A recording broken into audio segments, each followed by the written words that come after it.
Republican Congressman Charlie Dent, who is supporting Ohio Governor John Kasich with us right now. Good to have you, Congressman. How likely is that? Obviously, your scenario would want something like that, right? I mean, that would help John Kasich in that event, right? Absolutely, and I agree with your assessment. There's a very good possibility that we could be moving to a contested convention, that no candidate will receive 1,237 votes. And John Kasich has made it clear he's going to ride right into Cleveland. And also, by the way, when I was with you the other day, there was some discussion about if John Kasich being on the Pennsylvania ballot. He is on the ballot. The challenge has been withdrawn. Oh, it has. That was the challenge first raised by Marco Rubio. He's out of the race, so challenge goes away. He's on that ballot, which would help in the 71 delegates there. I believe that's a winner-take-all state. Yep. We're on April 26th. Well, we're actually with 71 delegates.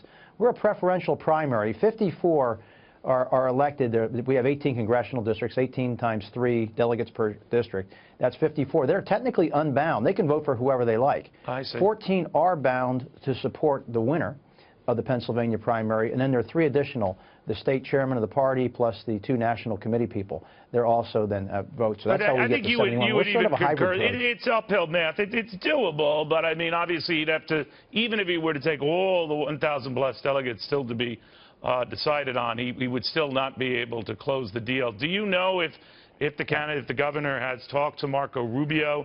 I mean, there's a big cache of delegates there, 160 some odd delegates there. I mean, that could make a big difference if all of a sudden Marco Rubio were to say, I release my delegates, they can do what they want, but if I had my preference, John Kasich's the guy. You know the drill. Well, I can tell you, I've been talking to the Rubio people in Pennsylvania, and what I've been finding out, too, is that the Rubio supporters, by a 3-to-1 margin, tend to prefer John Kasich. I can't speak for the governor, what conversations he's had with Marco Rubio, but I can tell you that a lot of Rubio people in Pennsylvania are very inclined right now to throw their support to John Kasich. And Marco Rubio, to his credit, was very well organized in Pennsylvania. He had strong support. But now it's Governor Kasich. He had a great event yesterday in Villanova, the collar counties of Philadelphia. And I'll tell you, I keep saying this, that some of us actually want to win the presidency. And John Kasich, by far, is the most electable of these 3 candidates. Well, of course, that's a touch with the Trump folks who insist that you ignore polls now. These are the same polls that said he was not going to go anywhere, and look at him now.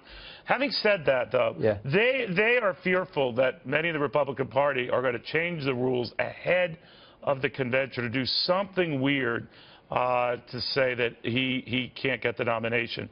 If they make such moves, would you be against that? Or would you say, look, he either gets to 1237 or not, which is fine, and that's been the way it's been.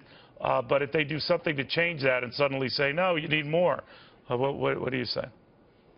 Well, it depends what rules changes we're talking about. I mean, if Donald Trump were to have 1237 before entering into the convention, it would be very hard to deny him the nomination. I'd be the first to say that. But there are a lot of other rules that may be looked at. And I'd be open to rules changes, but I do believe that the candidate who gets a majority, must. Right, because another rule said they thought, and they did this to make it difficult for someone, but if you win 8 states or primaries by 50% or more, I mean, you have to do that at a minimum. No other person has done that but Donald Trump.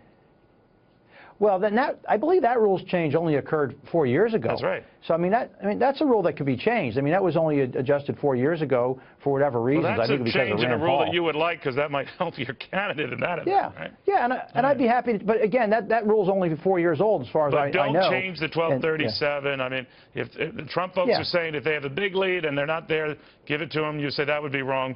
By the same token, if he gets to 1237, done deal, he's the nominee. Shut up, right? Well, I think if he gets to 1237, it's hard to deny him the nomination. But I don't believe he's going to get to 1237, and that's why there's going to be a fight. All right. Well put. And, Congressman, thank you very, very much. I think you just eloquently encapsulated this entire debate. It's 1237. It's 1237. Let's get that number. It's not close.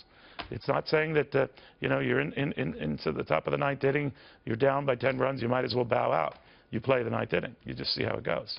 I've been to many a Yankee game, unfortunately, where they were up a lot and they lost in the 9th inning, which could explain their last season. I'll leave it at that.